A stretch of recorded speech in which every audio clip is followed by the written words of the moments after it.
I knew something was off when the CEO's admin called me ma'am in the hallway. That's not her style. She's a 27-year-old fireball who once threatened to stage a walkout over bad coffee filters. But that morning, she looked at me like I'd already died. Like I was some tragic pioneer woman wandering the open plan office in ghost form, clutching my outdated folder system like a damn prairie bonnet. See, I'd spent 11 years at Venture Analytics building the bones no one saw. Not the fancy slide decks, not the buzzy Slack channels, not the breathy think pieces our marketing guy posted on LinkedIn like he was curing cancer. I'm talking about the real skeleton, the vendor audit trails, compliance workflows, back-end handshakes, and the onboarding matrix so precise you could train a monkey on it and still pass ISO review. They called me Operations Specialist Roman II, which in English translates to woman who makes sure the entire place doesn't fall into a flaming sinkhole while the boys play agile tag and toss buzzwords like croutons. I never asked for attention. I didn't network. I didn't schmooze. I stayed late, fixed messes, and kept my mouth shut when managers took credit for things I built. I was the kind of worker you never notice until your server room catches fire, and suddenly you're weeping into your quarterlies. And the thing is, I didn't mind, at least not at first. But somewhere between year 9 and we're piloting a digital wellness initiative, I started noticing something. The men got promotions for PowerPoints I made. My junior analyst got a company-wide shout-out for the dashboard I custom-coded after hours. And me. I got ghosted in calendar invites. I got looped in later like I was a barnacle on the side of the org chart. Then came the whisper. Acquisition. Big, 7 figures, maybe more. A tech conglomerate with deep pockets and no patience for sketchy compliance trails. Suddenly, I wasn't invisible anymore.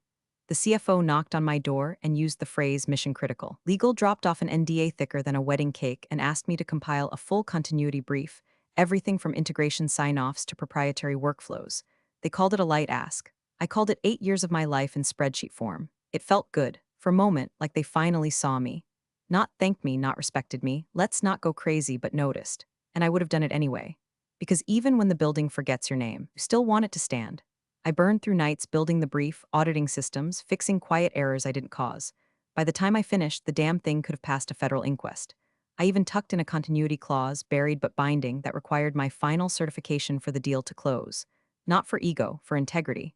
They just didn't read the fine print. It's funny, isn't it? How often we underestimate the people keeping us afloat. And listen, since you're already 5 paragraphs in, do me one favor. Hit that subscribe button and maybe toss a like while you're at it. 90% of you don't, and it really helps the team.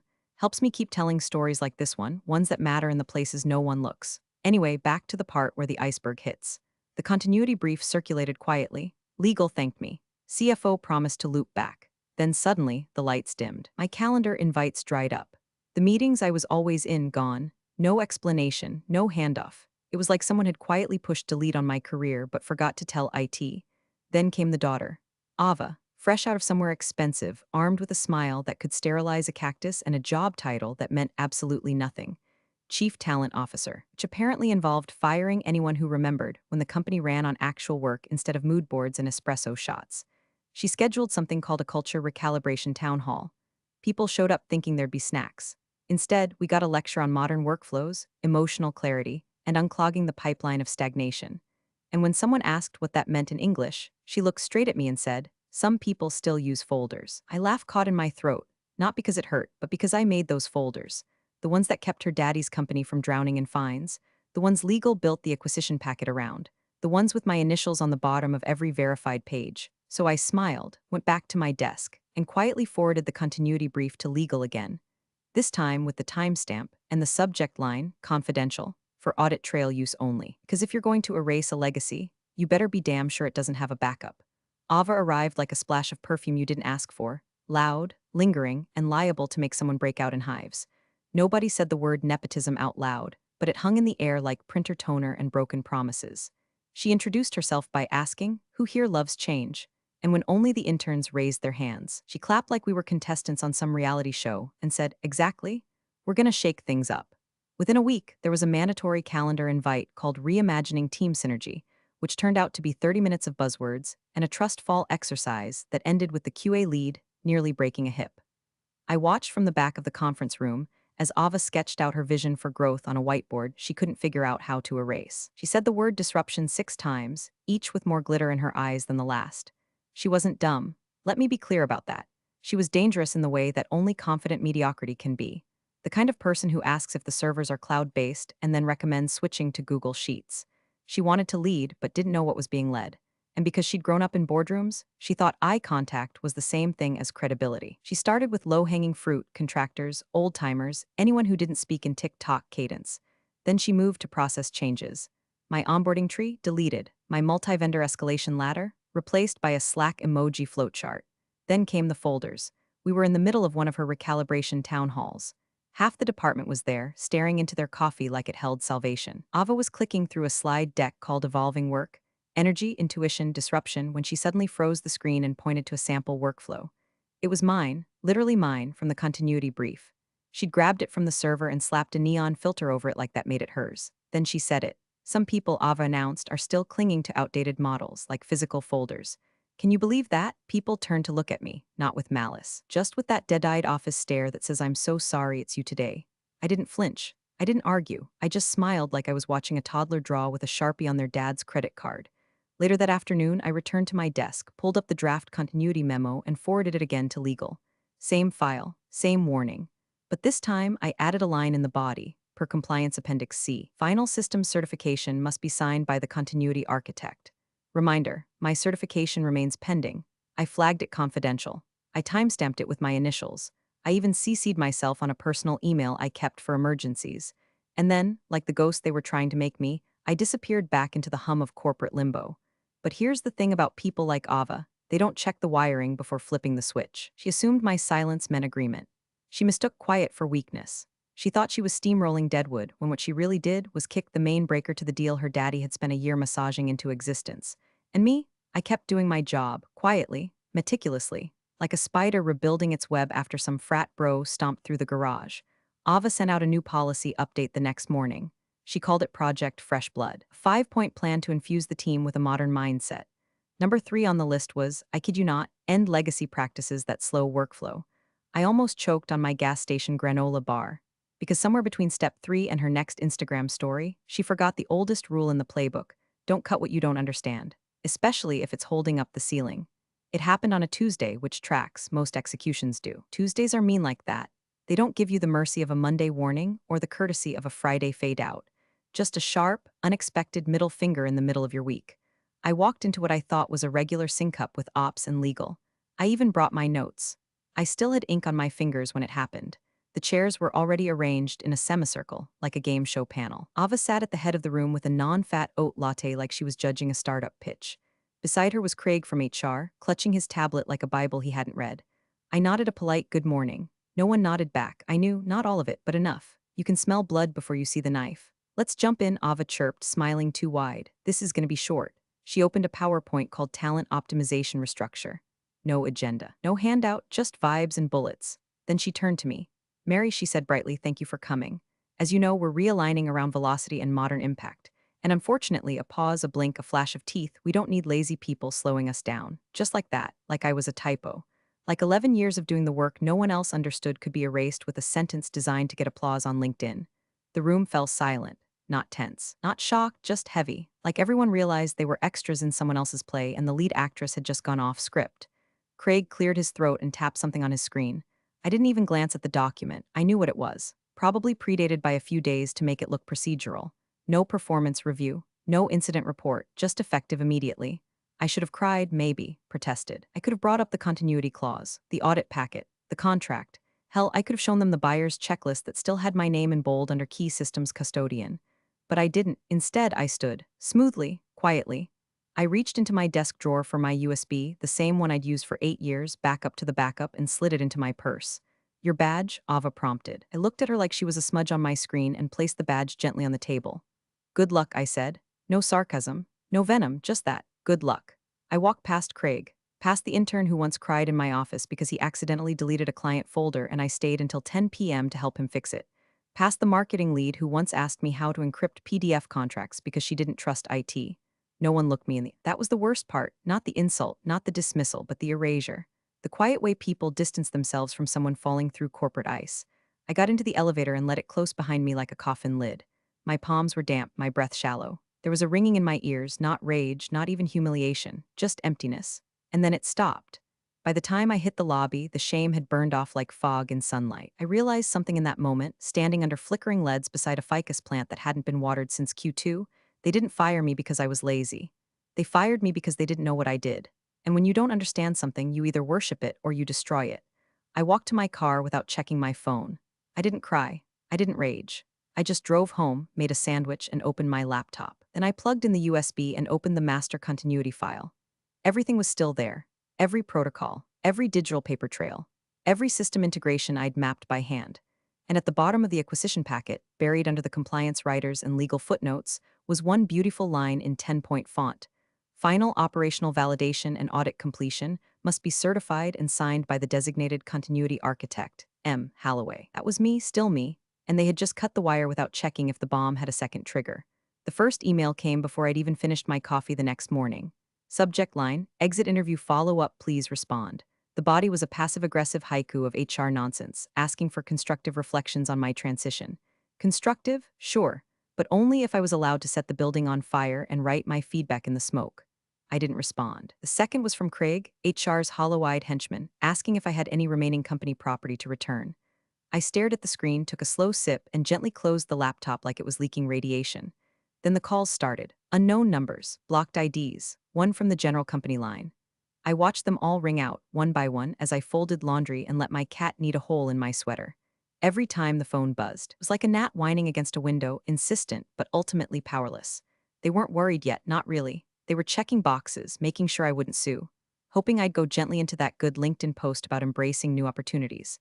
What they didn't know, what Ava couldn't know, is that by firing me without cause, without even reading the deal I'd spent months building around my name, they hadn't severed a head. They'd cut the oxygen to their own merger. I pulled up the continuity brief again, this time not out of habit but with intent. Clause 6.7c, buried deep in Appendix D, the part even legal skimmed. Final audit review and operational continuity sign-off must be provided by the appointed key systems custodian. This sign-off is non-transferable and must be personally certified by M. Halloway.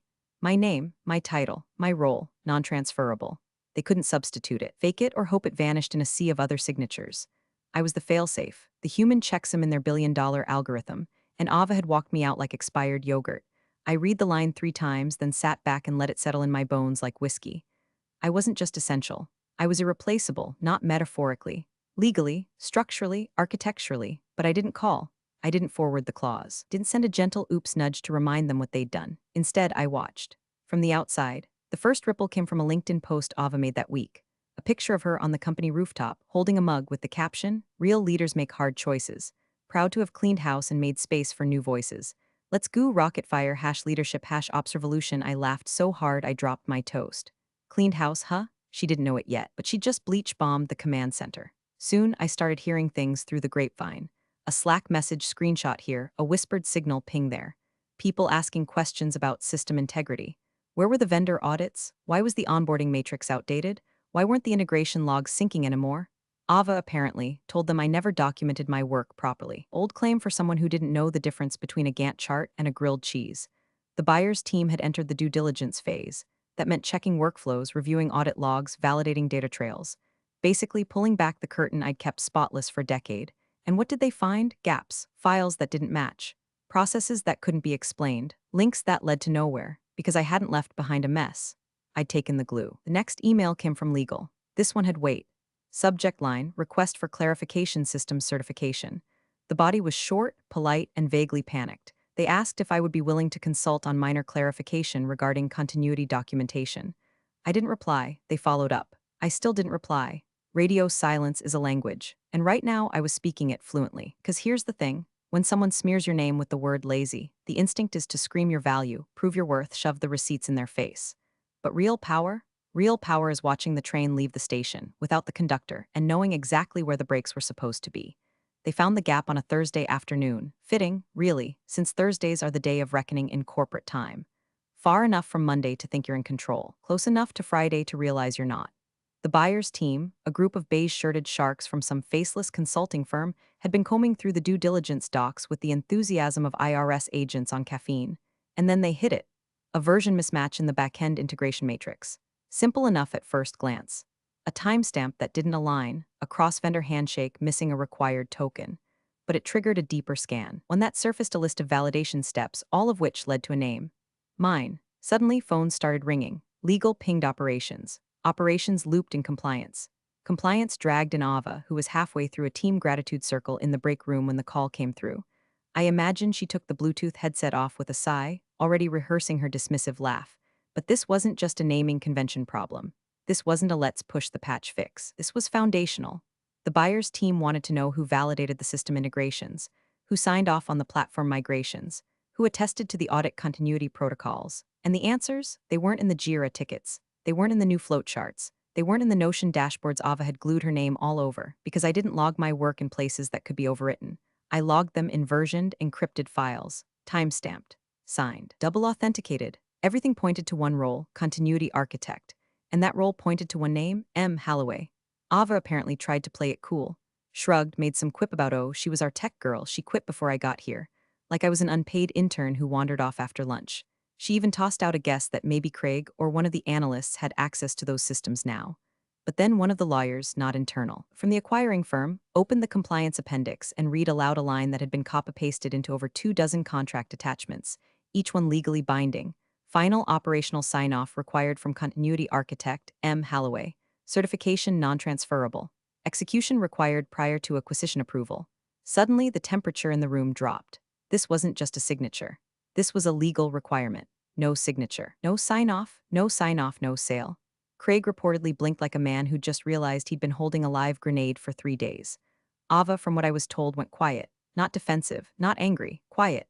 Because even in her delusional little kingdom of recycled buzzwords and Instagrammable leadership quotes, she understood one thing: money talks. And it had just asked a question she couldn't answer. They scrambled to find a workaround. The role be reassigned? Could the cert be issued retroactively? Could they scrub my name from the file and plug in someone else? Compliance said no. Legal said absolutely not. The buyer's counsel said, and I quote, "We don't play liability roulette." Internally, panic crept in like a gas leak. Ava started floating apologies in disguise. Hey, just checking in, hope you're doing well. Emails sent to my old work address that now bounced back with a delivery failure. She asked someone in finance if I'd maybe left any instructions or possibly saved drafts in shared folders, as if I'd leave breadcrumbs after being shoved out the door like old inventory. One junior engineer, bless him, actually suggested they look in the old laptop backups. That's when someone finally admitted. The machine had already been wiped and reassigned to a junior sales analyst who used it to make PowerPoint templates. By the end of the day, whispers were swirling. The buyer's team paused progression. They requested clarification. Ava was told to prepare a timeline of my employment and responsibilities. A full timeline with deliverables, with outcomes, with proof, and that's when she panicked. Because despite her curated aura of control, Ava had never once considered the possibility that I was more than just a middle-aged speed bump in her influencer journey. She thought she was kicking out clutter. Dead weight. Legacy dinosaur still using folders in the cloud age. But she hadn't cut fat. She'd severed the spine. And the worst part? She didn't even know how to spell what I did, let alone replicate it. Meanwhile, I was sitting at my kitchen table, peeling a grapefruit, watching a crime doc on Netflix, and reading through a short but growing list of voicemails, each one more desperate than the last. Craig asking for a quick clarification, someone from compliance requesting a callback, Ava leaving a message that began with, "Hi, Mary. I just wanted to apologize if things were miscommunicated." I let them pile up. I had already played my role, written the lines, built the set, and now I was just letting the scene play out. It finally reached the CEO like all corporate catastrophes do, too late, too loud, and wrapped in the greasy panic of someone trying to act like they're still in control. I imagine he was mid-swing on the company golf simulator when legal knocked. He probably waved them off with a later until he caught the look on their faces, white-knuckled, lips thin, eyes glassy with the dawning realization that someone had left the back door open during a hurricane. The meeting was moved up. No slides, no coffee, no team alignment platitudes, just paper, and a very specific clause that refused to go away. The CEO read it once, then again, then a third time, slower, like the words might change if he glared hard enough. Final operational sign-off required from continuity architect M. Halloway. Certification non-transferable. Execution required prior to acquisition approval. His jaw flexed the way it did when finance tried to argue budget lines. He looked at the general counsel. She nodded, not emphatically, just enough to say, "Yes, it's real." "No, we can't fix it." Ava was called in 5 minutes later. She waltzed in with that curated grin she used for investor photo ops, phone still in hand like she was too busy with important things to sit down. But the room didn't play along. Nobody laughed. Nobody even looked at her. She slowed, that smile faltered. Just a hair, enough for those of us who know masks to see the crack form. The CEO didn't speak right away. Instead, he motioned to legal. The firm's outside counsel. Some guy named Ben with a tie 2 inches too short cleared his throat and began reading the clause. Out loud, no drama, just precision, like a surgeon naming organs as he removed them. Ava blinked. Wait, what is this? The lawyer didn't stop. She interrupted. Sorry, but I thought we already signed off on compliance. Craig said the tech stuff was cleared. The lawyer continued reading. Ava looked to her father. Dad, we already moved forward. She quit. She wasn't even a manager. Still, no one interrupted Ben. When he finished, he set the paper down like it was radioactive. Silence. Then the CEO asked one question, low and slow. Did you know about this clause? Ava hesitated. No one mentioned her in the deal packet. I thought she just handled admin. That word admin was the wrong card to play. The CEO turned to legal. And this clause, what happens if we can't get her signature? Ben didn't sugarcoat it. Buyer's team is stalling. They won't proceed without the full cert. If she doesn't sign, the deal's invalid. Another silence. A longer one. I wasn't there, but I know that kind of silence. It swells, it creeps. It makes grown men check their pulse and junior staffers reevaluate their careers. Ava suddenly softer. Can't we just reassign the role? Legal, no. Clause 6.7c states it's non-transferable. She was the only authorized signatory, was part of the buyer's precondition for liability assurance. Translation, they trusted me, not the company. Ava crossed her arms. Okay, but why didn't anyone tell me? Ben didn't look up from his folder. It was in the appendix, right below the cybersecurity escalation matrix. Page 214. The room stirred. The CFO let out a breath like he'd been underwater. The head of ops shifted in her chair. And the CEO, well, I'm told he didn't yell. He didn't sigh. He just stared at his daughter for a long, long moment, like he was seeing her for the very first time without the filter of birthdays and inheritance. No one said it, but everyone heard it. You just blew the deal. Ava didn't speak again, not that day. She sat down, quietly, finally, and stared at the table like it might split open and swallow her whole. Across town, I reheated leftover spaghetti, checked my plants, and scrolled through the news. My name wasn't mentioned, of course. It never was, but I could feel it. The heat had finally reached the boardroom. The boardroom was too cold. That kind of forced air chill that feels like punishment, a corporate meat locker lined with egos in tailored wool. Half the board was already seated, sipping mineral water and pretending not to scroll their phones. The other half trickled in with forced grins and whispered complaints about parking validation. No one knew what this emergency session was about, but the tension had teeth. Then legal arrived. 3 of them, suits sharp enough to open mail, eyes bloodshot from too many late nights revisiting a deal they thought was bulletproof. The CEO was already there, seated at the head of the table, face unreadable. Not angry, not calm, just still. Like a man waiting for a verdict he already knew was bad. Ava slipped in 2 minutes late, still carrying her phone, still dressed for LinkedIn photos rather than war. Her expression said confident. Her body language screamed, please let this be nothing. It wasn't nothing. The firm's lead counsel, a man named Hal who usually kept his voice flat and his posture theatrical, walked to the head of the table and placed a single document in front of the CEO. Not a binder, not a deck, 1 page, that's all it took. We have a problem, Hal said. Everyone stopped. Even the CFO, who never paused mid-email. The CEO didn't move, just lowered his gaze to the paper. The room held its breath. He read aloud slowly like each word was made of lead, continuity architect, signature required for operational finalization. He looked up, not at legal, not at the board, at Ava. His jaw tightened, not in rage, in restraint. The way you clench when you know shouting would only make the wreckage echo louder. What did you do? He asked, voice barely above a whisper. Ava blinked. I thought that was handled. Craig said she'd already quit. No one told me she was important. She wrote the clause, Hal said. She built the systems that clause protects. Her signature isn't ceremonial, it's contractual. The buyer made it a condition of acquisition. They trusted her name, not our logo. Ava looked down at her phone like it might vibrate with salvation. It didn't. The CFO spoke next. Carefully, we assumed continuity could be reassigned, that she was replaceable. Hal flipped the contract to another section, tapping his finger. Non-transferable, explicit language, page 214. She listed herself by legal name and title, M. Halloway, Continuity Architect, and the buyer countersigned that section. It's binding. A new kind of silence crept in. Not shock, not fury, realization. The kind that lands slow and awful, like a balloon filled with wet cement. One board member, a woman from Risk, I think, leaned in and muttered, she's not picking up, is she? The CEO shook his head. No. Ava was staring at the table now. Hands clasped so tightly her knuckles went pale. She's doing this on purpose, she whispered. No, Hal corrected gently. She's doing nothing, that's the problem. She hasn't obstructed anything. She hasn't leaked. She hasn't threatened. She just walked away. Another voice from the back. Can we offer her something? A consultant role? We already tried, the CFO said grimly. Through back channels, she didn't respond. The board began murmuring. Someone asked about delaying the close. Someone else mumbled about fiduciary exposure. I saw a hand reach for a water glass, shaking just slightly. All around Ava, the walls were closing in, not with screams, not with accusations, but with soft, bureaucratic terror. The kind of doom that comes stapled to an NDA and sealed with investor signatures. And still, the CEO stared at his daughter.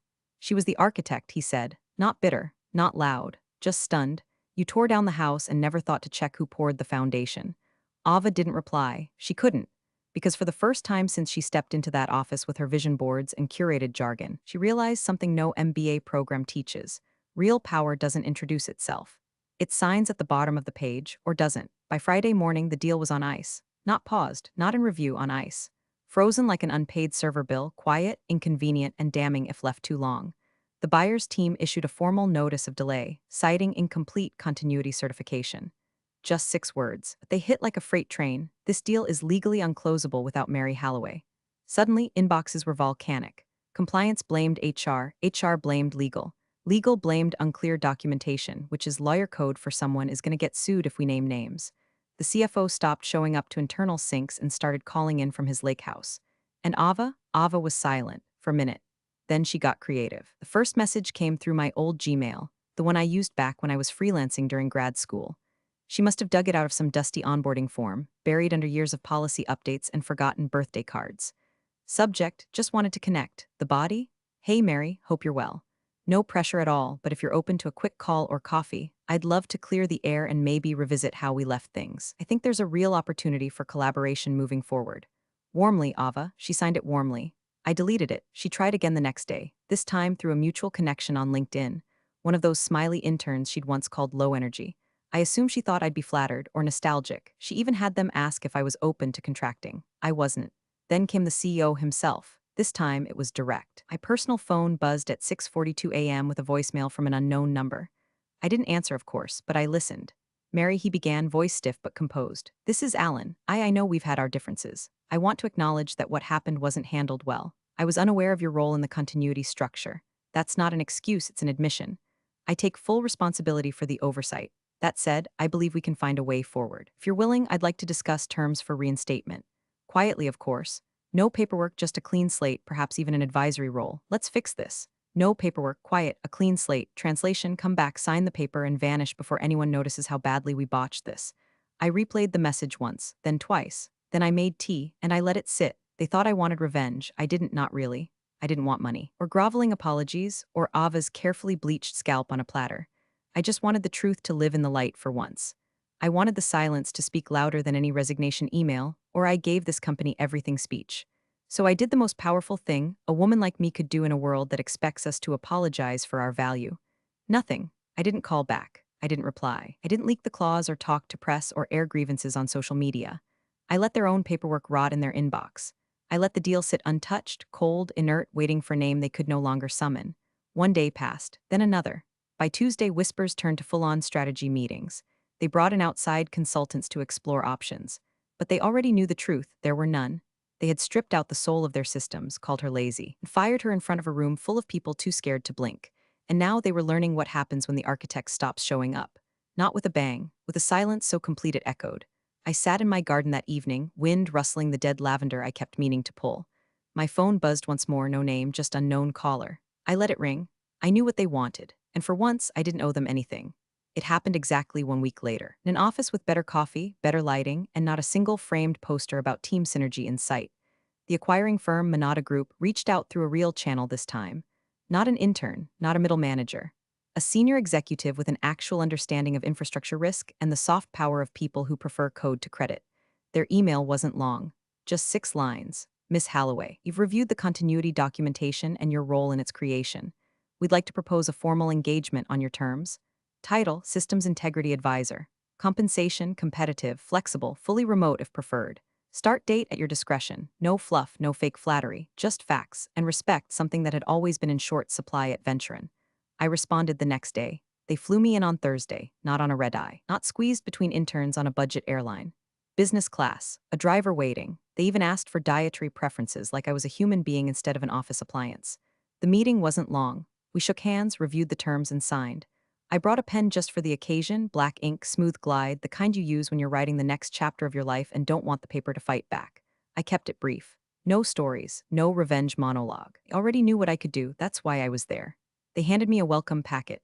I handed them a copy of the signed cert, completed, dated, and clean, and that was that. I walked out with a folder that actually meant something and a job offer that didn't feel like a muzzle. Back home, the sun had already started to set when the doorbell rang. A delivery guy stood there holding a florist's box the size of a legal briefcase. Crisp, white ribbon, fancy calligraphy on the card. I opened it slowly. Roses, pale peach, some kind of boutique nonsense probably curated by an algorithm with access to Ava's Pinterest board. The card read, "I hope we can start over someday. I'm sorry for how things ended." Warmly, Ava, there it was again. Warmly. As if we'd shared tea, not a public humiliation and a multi-million-dollar implosion. I walked to the kitchen trash, pressed the pedal, and dropped the bouquet in. No drama, no cinematic slow-mo. Just the soft crinkle of overpriced apology petals meeting yesterday's coffee grounds. Because the truth was simple, I wasn't angry anymore. I wasn't trying to teach a lesson or extract revenge. That's what people like Ava never understood. They think silence is rage. They think calm is weakness. They think a woman only has value when she's fighting for space at their table. But I didn't want their table. I built my own. One clause, one signature, one quiet decision at a time. And as I watched the trash lid close over that velvet box, I heard my own voice echo in my head, steady, clean, unshaken. Lazy people don't get to design your exit route.